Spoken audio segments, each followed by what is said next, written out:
দর্শক শুরুতেই জানাচ্ছিলাম মঙ্গলবার শপথ নেবেন নবনির্বাচিত এমপিরা। এদিন রীতি ভেঙে বঙ্গভবনের পরিবর্তে সংসদ ভবনের দক্ষিণ প্লাজায় হবে মন্ত্রিসভার সদস্যদের শপথও। সংসদ ভবন এলাকা থেকে যুক্ত হচ্ছেন সহকর্মী সুলতান মাহমুদ আরিফ। আমরা আরো বিস্তারিত জানব। আরিফ, কি তথ্য রয়েছে আপনার কাছে?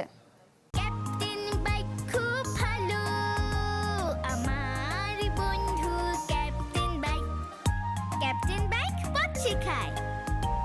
সারিকা যেমনটি বলছিলেন যে 297 জনের যে গেজেট প্রকাশ করা হয়েছে তাদের যে শপথ অনুষ্ঠান সেটি জাতীয় সংসদ ভবনে যে দক্ষিণ প্লাজা সেখানেই তারা মঙ্গলবার সেই শপথ গ্রহণ অনুষ্ঠানটি হবে এবং এই শপথ গ্রহণের যে কার্যক্রম এটিকে কেন্দ্র করে ইতিমধ্যে কিন্তু বলা যায় যে সংসদ ভবনের যে দক্ষিণ প্লাজার পরিষ্কার পরিচ্ছন্নতার যে দৃশ্যটি সেটি কিন্তু দেখা যাচ্ছে এবং আমরা দেখেছি সকাল থেকে এখানকার যে সিঁড়িগুলো রয়েছে এবং ভিতরে যে আসবাবগুলো রয়েছে সেগুলো পরিষ্কার পরিচ্ছন্নতার যে তোড়জোড় সেটি কিন্তু দেখা যাচ্ছে। যেহেতু এবারই প্রথম বলা যায় যে বঙ্গভবনের বাইরে অর্থাৎ মন্ত্রীদের যে শপথ অনুষ্ঠান বঙ্গভবনের বাইরে হওয়ার সেটি কিন্তু এবারই প্রথম হচ্ছে, যার প্রেক্ষিতেই মূলত জাতীয় সংসদ ভবনের যে চত্বর সেটি পরিষ্কার পরিচ্ছন্নতার যে কার্যক্রম সেটি কিন্তু চলছে। যার কারণ হচ্ছে যেহেতু 2024 সালের 5 আগস্টের পর ছাত্র জনতার যে ঘটনা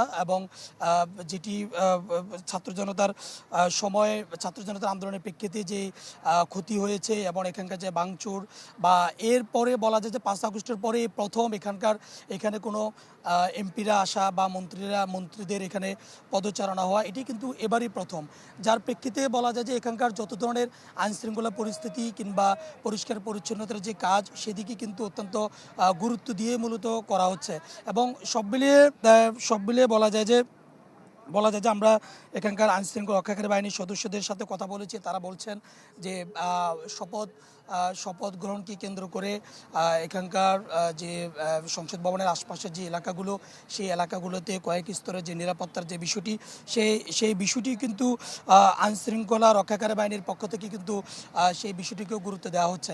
সব মিলিয়ে বলা যায় যে একেবারে জাঁকজমকভাবে, যেহেতু ভিন্ন